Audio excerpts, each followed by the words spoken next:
জানিয়ে দেব সর্বশেষ আপডেট বাংলা সংবাদ। শুরুতেই শিরোনাম। শেখ হাসিনার বিদেশে পালানোর গোপন তথ্য ফাঁস। আওয়ামী লীগ পাচারকারীর হংকং, কাতার আর বেলারুশে টাকা পাচার করে পালাচ্ছে। পিনাকি ভট্টাচার্যের গুরুত্বপূর্ণ প্রতিবেদন। পশ্চিমা বিশ্বের বিভিন্ন দেশের বাণিজ্যিক ব্যাংকে কিংবা ইনভেস্টমেন্ট ব্যাংকে রাখা আছে যে সমস্ত বাংলাদেশ থেকে টাকা চুরি করা টাকা না, ওগুলো ফ্রিজ করে দেওয়া হয়েছে অলরেডি। কাটালানি আর তার সাঙ্গপাঙ্গরা হংকং, কাতার আর বেলারুশে তাদের পাচার করা অর্থ স্থানান্তর করতেছে। এতক্ষণ শুনছেন সংবাদ শিরোনাম, এখন থাকছে বিস্তারিত। আমেরিকার নির্দেশ অমান্য করে ভুয়া ভোটে নির্বাচন করে হাসিনা ক্ষমতায় থাকলেও তার মনে সংশয় রয়েছে আমেরিকা তার ক্ষমতা জয়বাংলা করে দিতে পারে। তাই তার বিকল্প কৌশল হলো দেশ থেকে পালিয়ে যে কিভাবে অন্য দেশে বিশাল টাকা পয়সা নিয়ে দীর্ঘস্থায়ী হয়ে থাকা যায় তার বন্দোবস্ত করা। হাসিনা নিজে একা পালিয়ে যাবে না, সে তার ছেলে মেয়েদের নিয়ে পালিয়ে যেতে চায়। এইটা নিয়ে হাসিনা কি কি অপকৌশল নিয়েছে আসেন সেইটা আমরা দেখি।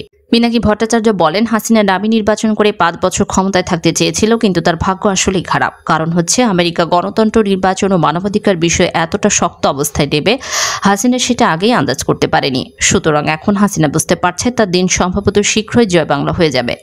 হাসিনার আমলে দেশের বিভিন্ন ব্যাংক এবং আর্থিক প্রতিষ্ঠানের চুপ্পুর মতো চোরদের এবং বাংলাদেশ ব্যাংকের রাখাল বালক বলে পরিচয় আতিউর রহমানের মতো এক অর্থ সন্ত্রাসকে বানিয়েছে, যাতে করে বিভিন্ন ব্যাংকে সাধারণ মানুষের জমা করা হাজার হাজার কোটি টাকা সে পাচার করতে পারে এবং করছেও। বাংলাদেশ ব্যাংকের রক্ষিত বৈদেশিক মুদ্রার রিজার্ভের একটি বড় অংশ অভিনব ডাকাতির মাধ্যমে বিদেশে সরিয়ে নেওয়ার চেষ্টা চলছে। পিনাকি আরো বলেন, বিশেষ বিবেচনায় সালমান এফ রহমানকে 2200 কোটি টাকার ঋণ দিয়েছে। মূলত এই টাকা হাসিনার পকেটে যাবে। হাসিনার অর্থ পাচারের একজন শীর্ষ এজেন্ট হচ্ছে এস আলম।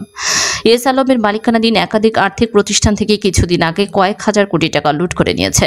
বিদেশে টাকা রাখা নিয়ে শেখ হাসিনার পরিবার এবং আওয়ামী লীগ পাচারকারীরা সম্প্রতি বড় ধরনের সমস্যায় পড়েছে। পিনাকি ভট্টাচার্য বলেন, কয়েক মাস আগে আমরা বিভিন্ন সংবাদ মাধ্যমে জানলাম আমেরিকা থেকে বিরাট পরিমাণ রেমিটেন্স বাংলাদেশে আসছে, আর সুইজারল্যান্ডের ব্যাংকে বাংলাদেশিরা রাখা অর্থের পরিমাণ বিপুলভাবে হ্রাস পাচ্ছে। তারা আর পশ্চিমা দেশগুলোতে টাকা রাখার নির্ভরযোগ্য স্থান মনে করছে না, কারণ তারা জানে ওই টাকা জয় বাংলা হয়ে যাবে, আমেরিকার ওই টাকা আটকে দেবে। তাই ওই সব দেশ থেকে অন্যত্র টাকা পয়সা সরিয়ে ফেলছে।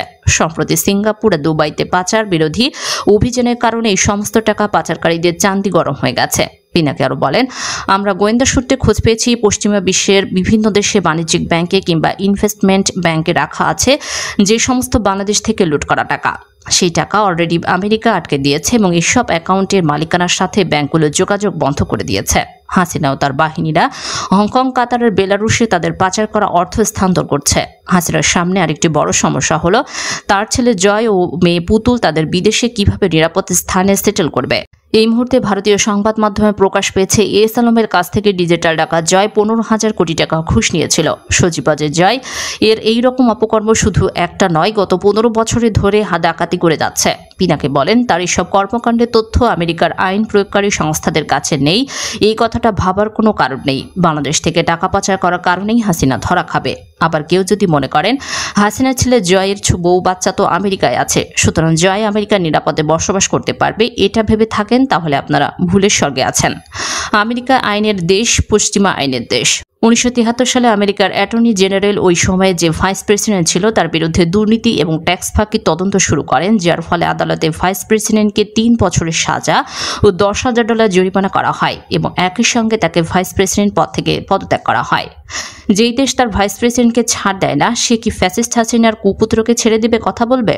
পিনাকি ভট্টাচার্য বলেন, হাসিনার এখন সবচেয়ে বড় মাথা ব্যথা হলো সে টাকা পয়সা নিয়ে কোথায় পালাবে, সে কোথায় নিরাপদে থাকবে। ইতোমধ্যে আপনারা সকলে শুনেছেন আমেরিকা থেকে বাংলাদেশের রেমিটেন্সের পরিমাণ অস্বাভাবিক হারে বাড়ছে। এতদিন ছিল মধ্যপ্রাচ্য আমাদের রেমিটেন্সের এক নম্বর উৎস। মধ্যপ্রাচ্যকে পেছনে ফেলে বাংলাদেশের রেমিটেন্স পাঠানোর উৎস হিসেবে আমেরিকার এই উত্থান শুধু বিস্ময়কর নয়, বরং সন্দেহজনক। যে কারণে বাংলাদেশের গবেষণা প্রতিষ্ঠান সিপিবি ধারণা করছে বাংলাদেশ থেকে আমেরিকায় পাচার হওয়া টাকা রেমিটেন্স হিসেবে ফেরত আসছে। পিনাকি আরো বলেন, আমেরিকা সহ অন্যান্য দেশে টাকা পাচার তো গত কয়েক সপ্তাহ আগে হয়নি। অবৈধভাবে দেশে টাকা পাচার করে বিভিন্ন দেশে বেগম পাড়া গড়ে তুলেছে, সেটা গত 2-1 সপ্তাহ হয়নি, এটা হয়েছে অনেকদিন ধরে, হাসিনার ক্ষমতা আসার পর থেকে। যারা এই টাকা পাচার করে আমেরিকায় পাঠিয়েছিল তারা সেখানে স্থায়ীভাবে থাকার জন্যই টাকা পাঠিয়েছিল, কিন্তু হঠাৎ করে এখন এই টাকা ফেরত আনার কারণ কি? নির্ভরযোগ্য সূত্র থেকে খবর এসেছে বিরোধী দলের শীর্ষ নেতাদের কারাগারে আটক রেখে 7 জানুয়ারি কারচুপি নির্বাচন করায় ভিসা নিষেধাজ্ঞার আওতায় পড়েছে এই সমস্ত টাকা পাচারকারী ব্যক্তিরা। তাই হাসিনা বুঝতে পেরেছে আমেরিকায় পাচার করা টাকা রেখে দেওয়া বিপজ্জনক, কারণ মার্কিন সরকার সেই টাকা বাজেয়াপ্ত করবে। এই বিশাল অঙ্কের টাকা তাই অতি দ্রুত অন্যত্র পাঠিয়ে দিতে হবে। এখন প্রতিফলিত হচ্ছে আমেরিকা থেকে বাংলাদেশের রেমিটেন্স প্রোভাইড বৃদ্ধিতে। যে বিশাল পরিমাণ টাকা বাংলাদেশ থেকে আমেরিকায় পাচার করা হয়েছিল তার অল্প অংশ ফেরত আসছে রেমিটেন্স হিসেবে, আর বাকি টাকা সুইজারল্যান্ড বা অন্যান্য দেশে সরিয়ে নিচ্ছে। কিন্তু এইভাবে আমেরিকা থেকে টাকা অন্যত্র পাঠালে হাসিনার তার দলের লোকেরা টাকা ভোগ করতে পারবে না। যেই টাকা আমেরিকা থেকে রেমিটেন্স হিসেবে সরাচ্ছে সেই টাকা আমেরিকায় গিয়েছিল পাচার করা টাকা হিসেবে। এই অবৈধ অর্থ পাচার করাকে ইংরেজিতে বলে মানি লন্ডারিং। শুধু আমেরিকার আইনে না, বাংলাদেশের আইনেও মানি লন্ডারিং একটি শাস্তিযোগ্য অপরাধ। পৃথিবীর যে কোনো দেশে মানি লন্ডারিং একটি শাস্তিযোগ্য অপরাধ। টাকা যেহেতু রেমিটেন্স হিসেবে আসছে, তাহলে নিশ্চয়ই একটি ব্যাংকিং চ্যানেলের মাধ্যমে বাংলাদেশের কোনো একটি ব্যাংক অ্যাকাউন্টে টাকা পাঠিয়েছে, অর্থাৎ অ্যাকাউন্ট টু অ্যাকাউন্ট টাকা ট্রান্সফার হচ্ছে। অ্যাকাউন্ট টু অ্যাকাউন্ট খুঁজে বের করা আমেরিকার গোয়েন্দা সংস্থার জন্য খুব সহজ ব্যাপার। পিনাকি ভট্টাচার্য আরও বলেন, আমেরিকান মানি লন্ডারিং আইনে ইউএস কোড সেকশনে 1956 অধীনে সর্বোচ্চ 20 বছরের জেল এবং $5 লক্ষ জরিমানা ব্যবস্থা আছে। ইন্টারপোলের সহযোগিতায় যৌথভাবে টাকা পাচারকারীদের চিহ্নিত এবং গ্রেপ্তার করে নিজের দেশে নিয়ে যাবে। ইন্টারপোলের একটি খবরে বলছে, পৃথিবীর 22টি দেশের সাথে সমন্বিত প্রচেষ্টায় 2021 সালের জুন থেকে সেপ্টেম্বরে সংঘটিত একটি অপারেশনে তারা মানি লন্ডারিং এর সাথে যুক্ত 1003 জন ব্যক্তিকে গ্রেপ্তার করেছে। পিনাকি বলেন, বাংলাদেশে হাসিনার শাসন জয় বাংলা হয়ে যাওয়ার সময় হয়ে গেছে। দেশে যেই টাকা ফিরিয়ে এনেছে সেই টাকা জয় বাংলা হয়ে যাবেই, আর পশ্চিমা দুনিয়া তো রাখতে পারবে না। একটা সময় ছিল যখন দুনিয়ার বিভিন্ন স্বৈরশাসকরা সুইজারল্যান্ডে কালো টাকা রাখত, সেই দিন বাকি খেয়েছে। পিনাকি ভট্টাচার্য বলেন, শুধু সুইজারল্যান্ডে পাচার করা টাকাই না, উন্নত বিশ্বে পাচার করা সব টাকা ফেরত আনা যাবে। কিভাবে আমরা টাকা ফেরত আনবো, আজকের আলাপ সেটা নিয়ে। সুইজারল্যান্ড থেকে তৃতীয় বিশ্বে লুট করা টাকা ফেরত আনার যে পদ্ধতিগত আন্তর্জাতিক আইনি কাঠামো, তার নাম হচ্ছে STR বা স্টুডেন্ট অ্যাসেট রিকভারি। এটি ওয়ার্ল্ড ব্যাংক এবং UN এর একটি উদ্যোগ, যেখানে সুইজারল্যান্ড একটি অংশীদার। এটা গেল আন্তর্জাতিক উদ্যোগ। আর সুইজারল্যান্ডের নিজস্ব সংস্থা আছে সুইজারল্যান্ডের বার্নে, তার নাম ট্যাক্স ফর অ্যাসেট রিকভারি। এটির কাছে বাটি চালান করা হবে ছোট বড় সব চোরের জন্য। পিনাকি আরও বলেন, বাংলাদেশের সব মানুষ যারা সুইস ব্যাংকে টাকা রেখেছেন, আমরা প্রথমে বুঝতে পারবো না কার টাকা ক্লিন আর কার টাকা ডার্টি। তাই ট্যাক্স ফর অ্যাসেট রিকভারি এর মধ্যে বাটি চালান করা হবে। আর যারা আওয়ামী লীগের বিভিন্ন পদ পাওয়ার জন্য কোটি টাকা দিয়ে পদ কিনেছেন, এখন ছাত্রলীগের পদ তো কোটি টাকায় বিক্রি হয়। এই পদে থাকার জন্য আপনাদের ফাইল করা হবে। Illicitly acquired assets on foreign political exposed persons, সংক্ষেপে পিপি। এই পদ্ধতিতে হাইতির সাবেক একনাক দুভেলে টাকা উদ্ধার করে হাইতিতে পাঠানো হয়েছে। ফিলিপাইনের মার্কোসের টাকা উদ্ধার করে ফিলিপাইনে পাঠানো হয়েছে। এইটা যে আইনে হয় তার নাম federal act on freezing and restitution of illicit assets held by foreign political exposed persons. সব টাকা আগে ফিক্সড করা হবে। কিভাবে কাজ করতে হবে খুব সুন্দরভাবে গাইডলাইন দেওয়া আছে আইনে।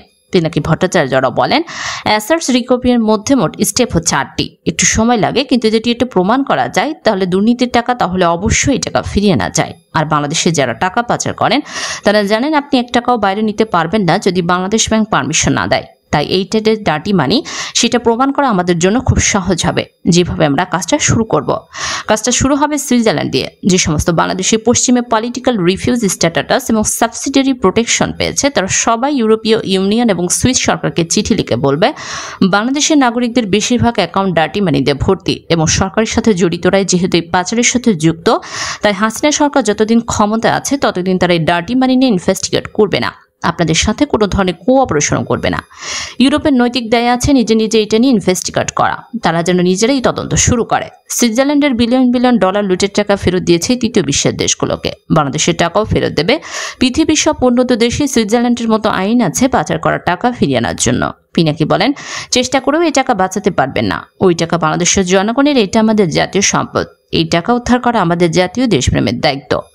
টাকা ভোগ করতে পারবেন না, শুধু তাই না, যার টাকা তার কাছে তো ফেরত যাবেই। বাংলাদেশ তো আপনার উপনিবেশ না যে লুট করবেন। বাংলাদেশে 18 কোটি মানুষের রক্ত পানি করা অর্জিত টাকা আপনি হাসতে হাসতে ডাকাতি করে নিয়ে যাবেন, আর আমরা বসে বসে দেখব। এটার শাস্তি তো শুধু টাকা ফেরত দেওয়া না, বাংলাদেশের জনগণের সমস্ত সম্পদ চুরি করার জন্য বাকি জীবন জেলখানায় কাটাবে। আর আমরা এই লুটের টাকা কাজে লাগাবো তরুণদের শিক্ষা এবং বয়স্কদের স্বাস্থ্য নিশ্চিত করার কাজে। শিক্ষার স্বাস্থ্য এই দুই জায়গায় ভর করে আমরা আমাদের জাতীয় অর্থনীতিতে নক্ষত্রের পথে উড়াই দিয়ে যাব ইনশাল্লাহ। সেই নতুন করে গড়ে তোলার দেশে তরুণ পাবে শিক্ষা, যৌবন পাবে কাজ, বয়স্করা পাবে নির্ভরতা, মুরব্বীরা হবেন সম্মানীয়, নারীরা হবেন প্রেরণাদাত্রী আর সহযাত্রী। জীবন থেকে শঙ্কা, ভয়, অনিশ্চয়তা দূর হয়ে সকল নাগরিকের জীবন হয়ে উঠবে এক দারুণ অ্যাডভেঞ্চার। পিনাকি বলেন, আমাকে অনেকে জিজ্ঞাসা করে আপনার অ্যাম্বিশন কি?